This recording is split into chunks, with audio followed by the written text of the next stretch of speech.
He just stood there, right at the door, silent, watching me with his eyes wide, his hands still gripping the door handle. And there I was, legs shaking, breath heavy, completely frozen with my toy still buzzing beneath the covers. I didn't scream. I didn't even move.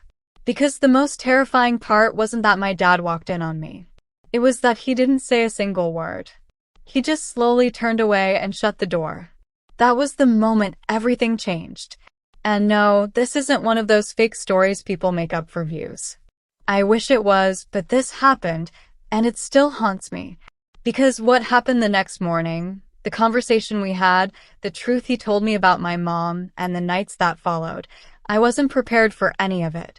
If you've ever found yourself emotionally lost, desperate for affection, or trapped in something you thought you could control, drop a comment below and tell me where you're watching from, because what I'm about to confess might make you see loneliness and love differently. My name is Rosine. I'm 23, Indian American, born and raised in Florida. People say I'm beautiful, long black hair, quiet smile, and the kind of face that hides too much. But what they don't know is how many nights I've cried myself to sleep. I've been in love 3 times. Real love, the kind that makes your stomach turn and your chest feel full. And every single time, I was left broken. The first guy cheated with my roommate. The second just ghosted me after making all those promises. And the third, he used me, took what he wanted, then moved on like I never mattered. After the third heartbreak, I told myself, no more.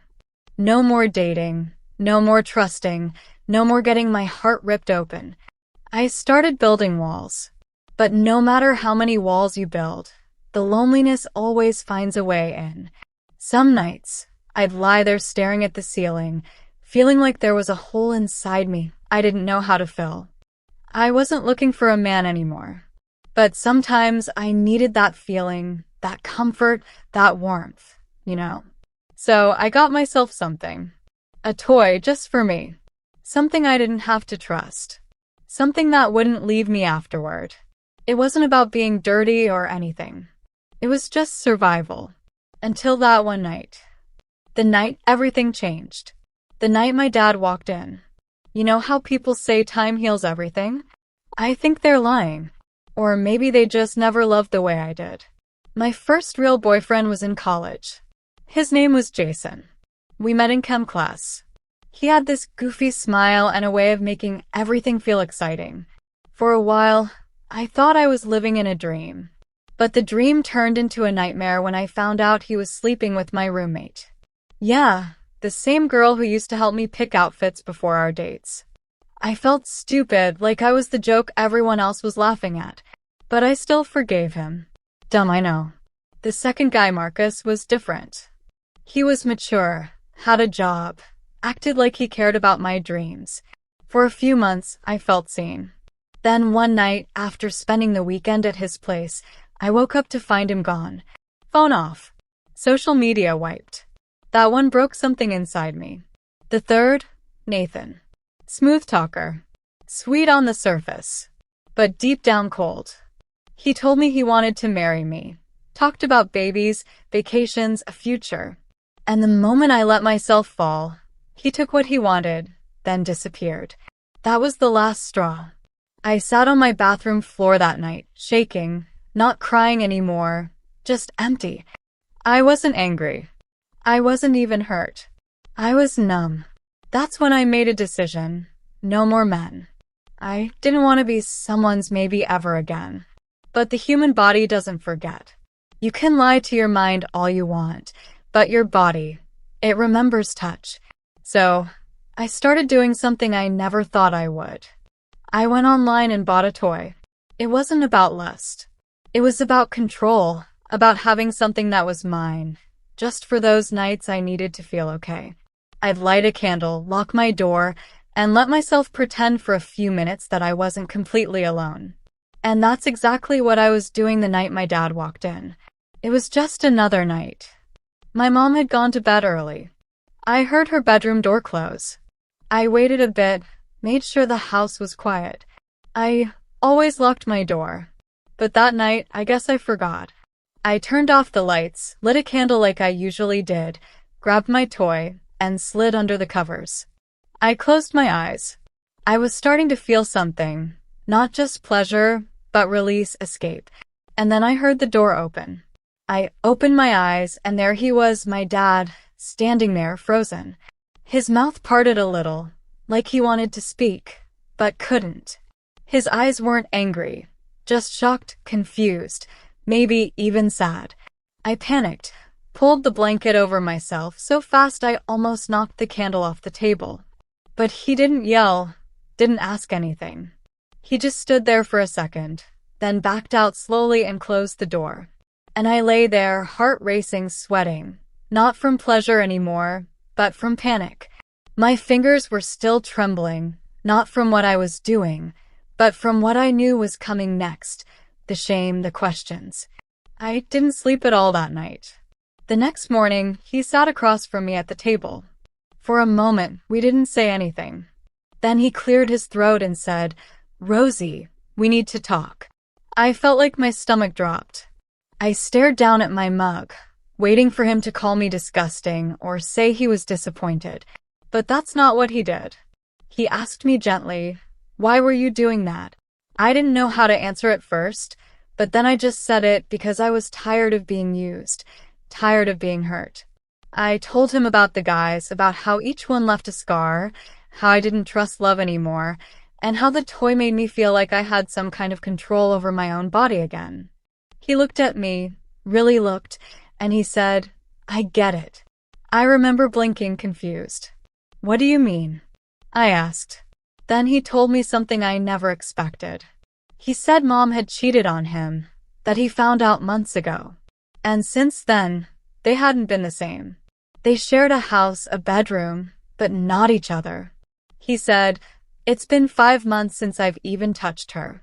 And just like that, I saw my dad differently, not as a parent, but as a man, a hurt one. After that conversation, things weren't the same between us. I wouldn't say it was awkward. It was more like we suddenly understood each other in a way we hadn't before. Pain does that. Sometimes it connects people quietly. A few nights later, I was in my room, scrolling on my phone, unable to sleep again. Around midnight, I heard a soft knock at my door. It was him. He poked his head in, asked if I was okay. I nodded. He smiled and said, "Can I come in for a bit?" I hesitated, but then I said, "Yeah, sure." He sat on the edge of my bed, just looking tired, older than I remembered. We didn't talk about that night, not directly. Instead, we talked about life, about Mom, about how hard it is to stay in a marriage when love starts to fade. He told me how lonely he felt, how he missed being touched, being seen. I listened quietly because deep down, I knew what he meant. That night, he stayed in my room for almost an hour. Didn't try anything. Didn't cross any line. Just talked. And that became our new routine. Every night after Mom went to bed, he'd come into my room. Some nights we'd talk. Some nights we'd just sit in silence. And every time he left, I felt more confused. This was my dad. But it didn't feel like it anymore. It felt like two people trying to hold on to something they'd lost in other people. I remember the night it happened. It was raining hard, the kind of night where the house feels like it's holding its breath. He came in like usual, but he looked different, tired, emotional. He sat down, rubbed his hands over his face, and just whispered, "I don't know how much longer I can do this, Rosie." I asked, "Do what?" He looked up at me and said, "Pretend I'm okay." There was something in his voice that cracked something in me. I moved closer. I don't know why. Maybe I just wanted to comfort him. Maybe I wanted someone to comfort me too. He put his hand on my thigh, just for a second. We both froze. He looked at me, like he was searching for a reason to stop, and I didn't give him one. The moment that happened, everything else just followed. I wish I could say it was just that one time, but it wasn't. After that night, it kept happening, always quiet, always after Mom was asleep. And I hated myself after every time. But I also didn't stop it, because some twisted part of me felt wanted again. And that feeling, that's a hard thing to give up. After the first time, It was like we crossed into a place we didn't know how to come back from. My dad never said it out loud, and neither did I, but we both knew what we were doing. Every night after Mom went to sleep, it became a routine. He'd slip into my room like he was sleepwalking. Sometimes he'd hold me. Sometimes I don't even want to say it. And every morning we'd act like everything was normal. Breakfast, chores, a Sunday church. But deep down, I was falling apart. I started avoiding my friends, skipping calls. I couldn't look people in the eye anymore, especially my mom. She'd sit at the dinner table, asking me how school was, smiling like nothing was wrong. And all I could think was, if she knew what her husband was doing, what her daughter had let happen. I stopped eating right. I couldn't focus. I'd zone out in the middle of conversations. At night, I'd stare at the ceiling and wonder, what am I even doing? This wasn't love. It wasn't comfort anymore either. It felt like I was trapped in a room with no windows, just slowly losing pieces of myself. And the worst part? There were moments, tiny, horrible moments, where I wanted it. Not because of who he was, but because of how empty I felt without it. He made me feel wanted. And that messed with my head more than anything. I started writing things down in a journal, things I couldn't say to anyone. I hate myself. I want to tell someone. I don't know who I am anymore. And one night, after he left my room, I looked in the mirror and barely recognized the girl staring back. She looked tired, hollow, like she was waiting for someone to save her. But no one was coming. I was the one who let this go on. And I was the only one who could stop it. That night, I made up my mind. I wasn't going to keep this going. I couldn't. I needed to say something. Maybe not to my mom, not yet, but to someone. Anyone. Because the secret. I don't know what you think of me right now. Maybe you're judging me. Maybe you're not even sure what to feel. Trust me, I don't expect you to understand. I just needed to finally say it out loud. Because keeping it in, hiding this, it was destroying me. This isn't a story about lust or rebellion. It's about loneliness. Two broken people in the same house, quietly drowning and reaching out in the only way they knew how. I know it's wrong. I've known that from the beginning. But it wasn't planned. It wasn't some fantasy. It was sadness. It was two people who stopped being seen by the ones who were supposed to love them. And when that kind of emptiness drags on long enough, your sense of right and wrong can get blurry. It doesn't excuse it, but it's the truth. I haven't told my mom. I don't know if I ever will. Part of me wants to disappear, move out, cut all contact. But the other part of me, it still remembers the nights we sat in silence, the nights I cried into his chest, the nights he whispered that he felt alive again. How do you erase that? How do you move on from something that felt like the only warmth you had left? I'm not telling you this for attention. I'm telling you because someone out there needs to hear it. Maybe you've done something you're ashamed of. Maybe you're stuck in a secret that's too heavy to carry. Or maybe you're just tired of feeling invisible in your own life. Whatever it is, please know this. Secrets will rot your soul if you keep them long enough.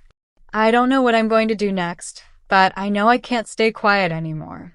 And maybe, just maybe speaking this out loud is the first step toward forgiving myself. If you've ever felt stuck between what's right and what's real, tell me. Drop a comment. Let me know I'm not the only one who's ever fallen apart. And wherever you're watching from, I hope you find peace before your guilt eats you alive.